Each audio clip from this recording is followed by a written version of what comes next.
वैसे तो ग्वालियर घोटालों के मामले में मध्य प्रदेश में काफी सुर्खियां बटोरता रहा है।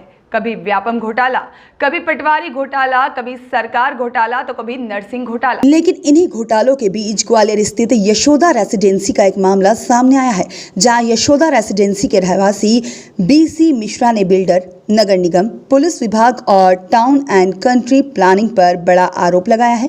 क्या है यह आरोप और कैसे नियमों को ताक पर रखकर यह निर्माण किया गया है, देखिए BC मिश्रा के इस खास इंटरव्यू में। नमस्कार, आप देख रहे हैं स्वदेश 24x7 न्यूज़ चैनल का खास प्रोग्राम रियल एस्टेट की रियल स्टोरी। जी हाँ, इस प्रोग्राम में हम आपको दिखाते हैं ब्रोशर से हकीकत तक हर उस रियल एस्टेट के बारे में जिसमें बिल्डर या यूँ कहें कॉलोनाइजर जो है एक कॉलोनी खड़ी करता है, एक टाउनशिप खड़ी करता है, एक अपार्टमेंट खड़ा करता है और वो अपने ग्राहकों को बेचता है। लेकिन जब ग्राहक उस टाउनशिप में अपना एक मकान खरीदते हैं, फ्लैट खरीदते हैं, तो उस फ्लैट को, मकान को लेने के बाद उसकी हकीकत क्या होती है, ब्रोशर में जो दिखाया जाता है और रियलिटी क्या होती है, ये सब हम आज जानेंगे। इसमें क्या प्रॉब्लम्स हैं, क्या गोलमाल हुआ है जिसका ये आरोप लगातार 5-6 साल से लड़ाई करते हुए, कभी कोर्ट में, कहीं डिपार्टमेंट में, कहीं शासकीय कार्यालयों में, कहीं SDM से, कलेक्टर से, लगातार हर जगह पे अपनी दरकार करते हुए आज इन्होंने ये जो रिजल्ट जो है वो लिया है कि इन्होंने FIR तक जो है करवा के रख दी है। आइए हम जानते हैं क्या कुछ मामला है, क्या कुछ मसला है और क्या वो घपला है जिसको लेके लगातार अपनी लड़ाई कर रहे हैं। सर, आपका स्वागत है स्वदेश न्यूज़। जी, ये मैं यशोदा रेजिडेंसी का निवासी हूँ और मेरा मकान संख्या 401 G+2 में है। ये मकान मैंने 2011 में बुक कराया था। शुरुआती दिनों में जब ये चालू हुआ था उस टाइम 2011 से अभी 2023 चल रहा है, लगभग 12-13 साल हो गए हैं आपको। क्या है मामला? आप काफ़ी परेशान हैं और 5-7 साल से जो हमें पता चला कि आप लगातार कोर्ट की लड़ाई कर रहे हैं, डिपार्टमेंट में लड़ाई कर रहे हैं, लोगों के खिलाफ जा रहे हैं। यशोदा रेसिडेंस में आपने लगभग 250 से 300 करोड़ का गोलमाल का जो है आरोप जो है रजिस्ट्रार और नगर निगम के खिलाफ लगाया। देखिए, बात यह है कि बड़ी मुश्किल से हम लोग अपने जीवन में एक आध मकान बनाते हैं और एक सपना होता है दिमाग के अंदर में कि हम, और जब वो सपना टूटता है और जब हम इन बिल्डरों से बोलते हैं कि आपने तो ये कहा था, आपने ये कहा था, आपने ऐसा नहीं किया, तो इनकी जो जवाब होते हैं और जो इनका वो व्यंग्यात्मक जवाब होता है, चिढ़ाने का जवाब होता है या दो टूक जो रिफ्यूज़ल होता है, वो देखने के बाद में जो दिमाग के अंदर झन्नाटा खुलता है, उसके बाद में मैंने इस पर रिसर्च करना शुरू किया। 18/2/18 की घटना है जब हमारे जो यशोदा रेजिडेंसी में विवेकानंद नीडम के तरफ जाने वाला जो गेट है, रोड है, उसके गेट को जब इन्होंने बंद कर दिया तो काफ़ी दिनों तक बंद रहा। हमारे को परेशानी हो रही थी तो हमने उस गेट को खोला। खोलने के लिए कॉलोनी के सभी लोग इकट्ठे हुए और इनके लोहे लंगड़ को उठा करके अपने रास्ते को क्लियर कर रहे थे। गेट खोला हमने। इतने में ये बिल्डर जो हैं राजेंद्र सिंह यादव अपने दल बल के साथ बंदूक असलहा लेकर के काली गाड़ियों पर काले कांच लगे होकर के आए और आ करके इनने बोला ये किसने किया? तो हमने कहा साहब ये हमने किया, हमारा रास्ता है इसलिए हमने किया। इनने कहा मारो इसकी डैश डैश पर गोली। ये जो वाक़या हुआ, इसके बाद में ये मामला थाने तक पहुंचा। राजकुमार शर्मा TI थे, वहाँ पर भीड़ हुई, सब कुछ इकट्ठा हुआ, लेकिन वहाँ पर नेता नगरी हो गई। थाने में भी रिकॉर्डिंग होती रही। ये रिकॉर्डिंग यहाँ पे भी हमारे पास में क्लिप है, वहाँ पे भी क्लिप होती रही, बच्चे तैयार करते रहे। वहाँ पर एक नेताजी आ गए तो बट नेचुरल है कि पुलिस ने काम करना नहीं था, क्योंकि पुलिस तो नेता की पहले सुनेगी, बाकी हम लोगों की कौन सुनने वाला है जी। नेताजी आ गए तो ऐसा जैसा FIR होना था FIR हुआ नहीं। हमने आवेदन दिया, लिया गया, सील ठप्पे के साथ सब कुछ हुआ। फिर हमने ये दिमाग लगाया कि इस पर हम रिसर्च करेंगे, इसमें क्या कुछ है। अब साहब उस ब्रोशर को लेकर के हमने रिसर्च करने का काम शुरू किया। ये हमें ब्रोशर दिया गया, ये ब्रोशर दिया गया। इसके अंदर में हमें सुविधाएं दिखाई गई कि साहब आपको एक झूला पार्क, एक खेल का मैदान, एक स्विमिंग पूल, एक क्लब हाउस, एक पार्क और पीछे क्रिकेट पिच, ये सारा कुछ तुम्हें दिया जाएगा। और इसके अंदर बड़ी सारी खूबियां लिखी गई और ये इस प्रकार का एक प्लान बना करके हमें दिखाया गया।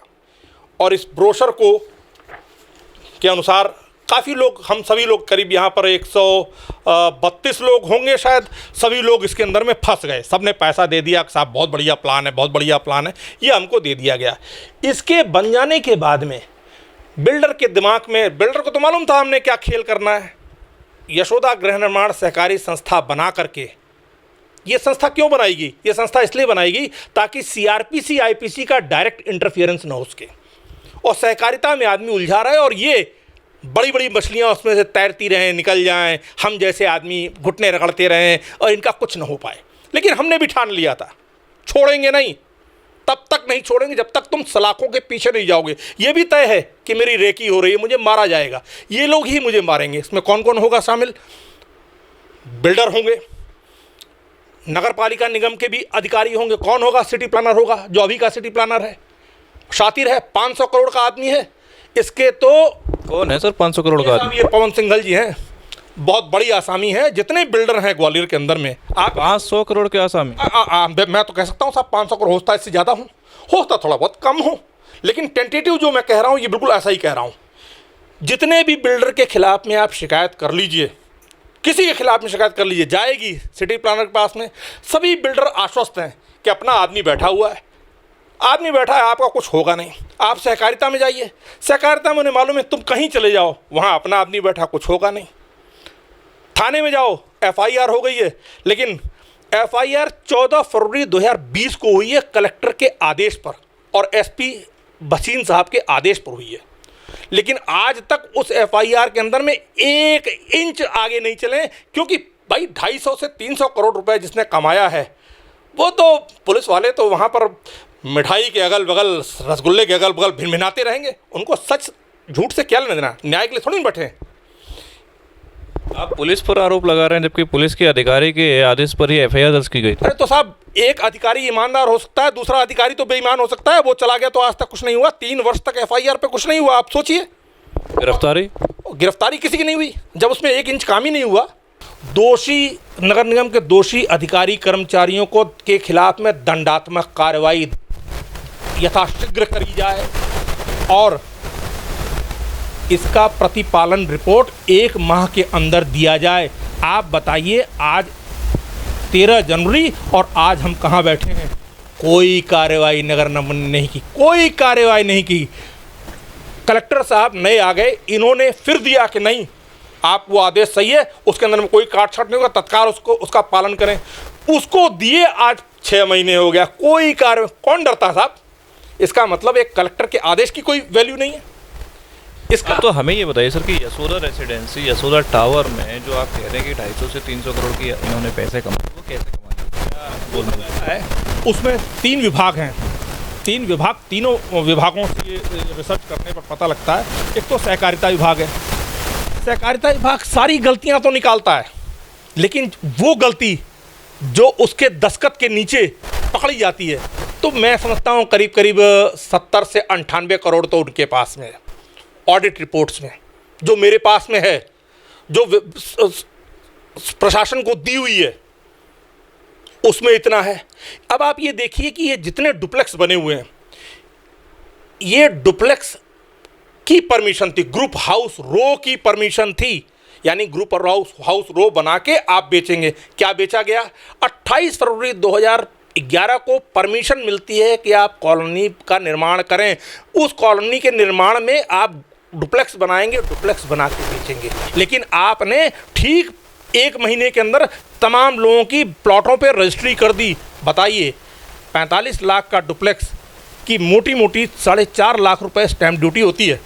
आपने क्या दिया? 6 लाख पे 60,000 रुपए की स्टैम्प ड्यूटी दी है और दे के ख़त्म कर दिया। यानी आपने एक फ्लैट पर कितने लाख का मारा?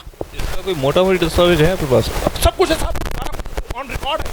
वो मैं कोई भी बात जो कर रहा हूँ बिना दस्तावेज के उपलब्ध होने के उपरांत बोल रहा हूँ, ठोक के बोल रहा हूँ, सच बोल रहा हूँ। मतलब आप जो 250 से 300 करोड़ के घपले का आरोप लगा रहे हैं, उसके पूरे वैध डॉक्यूमेंट है मेरे पास में।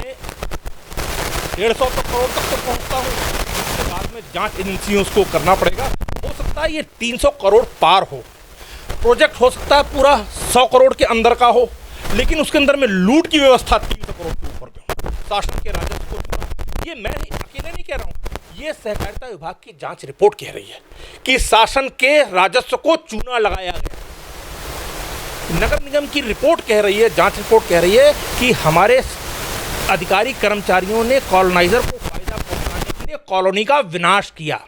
इसके डॉक्यूमेंट है सर आपके? मैं आपको दूंगा, मेरे पास में है। नगर निगम की जांच रिपोर्ट है, सहकारिता की जांच रिपोर्ट है, कलेक्टर की जांच रिपोर्ट है।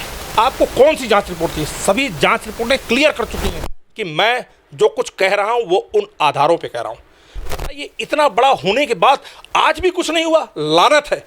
एक सवाल, किस चीज़ में घपला किया गया है? यशोदा रेसिडेंस, यशोदा टावर, किस चीज़ में घपला हुआ है वैसे? साहब देखो, राजस्व के को चूना लगाया गया है, शासकीय जमीनों को बेचा गया है, शासकीय जमीनों पर निर्माण किया गया है, हमारे खेल के मैदान पे निर्माण किया गया है, पीछे की जो दीवार है, जो रोड बननी है, उस रोड को बाउंड्री वॉल बना के उसको घसीटा गया है। अगर उसको हटा के तोड़ा जाए तो MOS जो इनको दिया था वो MOS नहीं है, इसका स्थल परीक्षण हुआ है, नगर निगम ने किया है। वो स्थल परीक्षण का भी दस्तावेज मैं दूंगा कि उन्होंने क्या क्या करना है, वो आज तक क्यों नहीं किया आपने, क्यों नहीं करते हैं? आपको सब मालूम है क्यों नहीं करते? क्योंकि आपने ये भी तो बेड़ा उठाया हुआ है कि तुमसे जो मैंने इतना पैसा लिया है तुमको सुविधा देने के लिए, तुम्हारे भ्रष्टाचार को पोषित करने के लिए, वो पोषित कैसे करोगे आप, कैसे तोड़ोगे? उन्हीं को दिया है जांच करने के लिए, यानी जो गंदगी है उसी गंदगी को, उस गंदगी हटाने के लिए काम दिया गया। कैसे होगा? भ्रष्ट आदमियों को आपने लगा रखा है। कमिश्नर, नगर निगम कमिश्नर के बाद में कईयों बार में गया, उनको सब मालूम है, कुछ नहीं हुआ। अब क्या समझें, कमिश्नर साहब का क्या दायित्व है, या कमिश्नर साहब क्या कर रहे हैं, या क्या हालात हैं उनके? कौन से नगर निगम कमिश्नर के पास आप गए? मैं तो सभी के पास में गया हूँ। मैं शुरू किया था संदीप माकिन से, संदीप माकिन के बाद में ये शिवेंद्र वर्मा आए थे, उसके बाद में ये संदीप क्या नाम है उनका, किशोर कन्याल साहब, वो आए थे, और अब आए हैं हर्ष सिंह जी। मुझे तो कोई फर्क नहीं दिखा कि किसी में वो आग हो कि प्रशासन और शासन के लिए काम करे, अपने दायित्वों का निर्वाह करे। मेरे को तो कुछ नहीं दिखा। 250 से 300 करोड़ बताने के बावजूद आज शासन कुछ नहीं कर सकता। क्या कहें, कर नहीं सकता? बिल्कुल कर सकता है। क्यों नहीं करता? नहीं करना है। क्यों नहीं करना है? तो हमारे खास लोग हैं, नहीं करेंगे। तुम कितना रोकते? यानी मेरे पास में सुप्रीम कोर्ट और हाई कोर्ट के अलावा कोई विकल्प नहीं है। कहने का तात्पर्य ये है कि अगर आप इनके ऊपर कार्रवाई नहीं होती तो सुप्रीम कोर्ट और हाई कोर्ट में भी जाएंगे? बिल्कुल जाएंगे, बिल्कुल जाएंगे साहब, बिल्कुल जाएंगे। कैसे लड़ेंगे सर इतनी पूरी लड़ाई? लड़ेंगे भी, मुझे मारा जाएगा मालूम है, लेकिन मारा जाए मारिए आप, लेकिन छोड़ूंगा नहीं, ये भी बता दूं मैं आपको, छोड़ूंगा नहीं, छूटोगे नहीं। मेरे मरने के बाद में तुम फंसोगे, ये भी मुझे मालूम है। तो तुम साथ, ये है साहब कहानी। इसमें देखिए साहब, आपको ये एक बारी में तो आपको सब कुछ नहीं बता सकता मैं, सहकारिता विभाग को देखना पड़ेगा। सहकारिता विभाग में ये नटवर लाल की कहानी है। ये कॉलोनाइजर जो है नटवर लाल है। मतलब मैंने कि इसकी टोपी उसके सर, उसकी टोपी उसके सर, उसकी टोपी इसके सर, इसकी टोपी में, सब जगह भ्रष्टाचार की। सहकारिता विभाग इन्वॉल्व है, फिर town and country planning involve है, फिर उसके बाद में नगर निगम इन्वॉल्व है। इन सबसे पहले कलेक्टर साहब के नजूल विभाग इन्वॉल्व है। तो सीधे सीधे प्रशासन के ऊपर आरोप? बिल्कुल है ना, प्रशासन है ना। प्रशासन क्या, प्रशासन सारे आदमी क्या है? आप ये राजा हरिश्चंद्र है? इन पर नकेल डालनी पड़ेगी तब ये सही काम करेगा। नकेल कौन डाल रहा? डाल पा रहे? नहीं डाल पा रहे। भ्रष्टाचार है ना जी, जब जमकर है। आप बता दिए क्या प्रशासन में भ्रष्टाचार नहीं है? क्या ये मंत्री तक इन्वॉल्व नहीं होते इसके अंदर में? क्या मैंने तमाम न जाने अनगिनत, मेरे पास में ईमेल पे मंत्री से लेके चीफ सेक्रेटरी से लेके राजभवन से लेके कहाँ कहाँ लिखता रहा हूँ, आज तक कुछ नहीं हुआ। सीएम हेल्पलाइन पे कितनी बार, कुछ नहीं हुआ। सीएम हेल्पलाइन तो इसलिए बनाया गया है, आदमी की अपनी गर्मी शांत करने के लिए वो बनाया गया है कि इतने में 2, 4, 5 महीने में उसकी गर्मी शांत हो जाएगी। शांत करने के लिए बनाया गया है। उस पर कार्रवाई उसके ऊपर भी आरोप लगा रहे हैं। सीएम हेल्पलाइन पे आरोप लगा रहा हूँ। सीएम हेल्पलाइन पे आरोप लगा रहा हूँ। सीएम हेल्पलाइन का क्या अस्तित्व है? आपको सीएम हेल्पलाइन से तो कोई कुछ नहीं, एक नए पैसे का नहीं, और क्लोज केस में सब सही कर दिया गया। क्लोज आज भी चल रही है, नंबर नोट कर लीजिए आप, 21/18/18/06 कंप्लेंट नंबर है। आज कितने समय से चल रही, कितनी बार क्लोज की, कितनी बार ओपन किया, उसमें थाना एक ही टीप हर बार लगा करके दे देता है कि साहब कौन सा थाना? ये थाना यूनिवर्सिटी थाना, उसमें क्या टीप लगाता है कि मूल नस्ती नगर निगम से नहीं मिली है, जैसे ही मिल जाएगी कार्रवाई हो जाएगी। मूल नस्ती 18 अगस्त को मिल चुकी है, 18 सितंबर को, लेकिन उसके बाद में सीएम हेल्पलाइन पे क्लोज किया क्या करके कि अभी तक नस्ती नहीं मिली है। बताइए, शर्म की बात है। आप झूठ लिख करके सीएम, यानी सीएम हेल्पलाइन पे झूठ लिखा जा सकता है। सीएम हेल्पलाइन पे एक आदमी के गर्मी को शांत करने के लिए बनाया गया है, आपको न्याय प्रणाली के लिए नहीं। उसका कोई कानूनी वैधता नहीं है। शर्म की बात है। आदमी जाए तो जाए कहाँ? सर क्या आप हमें यशोदा रेसिडेंस से, और ये जो आप जो हमें कह रहे हैं कि 150 करोड़ करोड़ से लेकर लगभग 200-250 करोड़ का गोलमाल हुआ है। उसमें आपने सहकारिता योजना गिना दिया, नगर निगम गिना दिया, राजस्व विभाग गिना दिया, टाउन एंड कंट्री प्लानिंग को भी गिना दिया। इनके सभी के बारे में विस्तृत जानकारी कोई डॉक्यूमेंट बता सकते हैं? ये साहब डॉक्यूमेंट करीब करीब 8 से 9 किलो होंगे। अब आपको 8 से 9 किलो डॉक्यूमेंट कैसे दे दूंगा? आप फोटोकॉपी करके लीजिए मेरे पास से, आप सब लीजिए, सब दूंगा आपको मैं। हाँ सर, मेरे पास में करीब 32 किलो डॉक्यूमेंट है। हम 32 किलो ले लेंगे। और ये पूरी स्टोरी को अगर आप इनके भ्रष्टाचार को अगर आप खोलना चाहते हैं तो एक वन गो में नहीं होगा, आपको सहकारिता पकड़ना पड़ेगा। उसमें आपको लगेंगे आधे घंटे के, बात रखूंगा, दस्तावेज दिखाऊंगा, वहाँ लगेगा समय। फिर आप आइए टाउन एंड कंट्री प्लानिंग पे, बताऊंगा वहाँ क्या किया, वहाँ कैसे आंखें मुदी रही। अरे पैसा है तो सब जगह आंखें बंद होंगी, सब जगह दस्तखत होंगे, सब काम होंगे। यही कारण है कि जनता ये सोचती है कि शासन ने कुछ नहीं होने दिया, शासन भ्रष्ट था। लेकिन शासन ने अगर सही समय पर अगर कार्रवाई की होती तो आज शासन की तूती बोलती। क्यों नहीं हो रहा? पूरे ग्वालियर में क्या हालात हैं? क्यों डर लगता है कि अभी सत्ता गई? क्यों?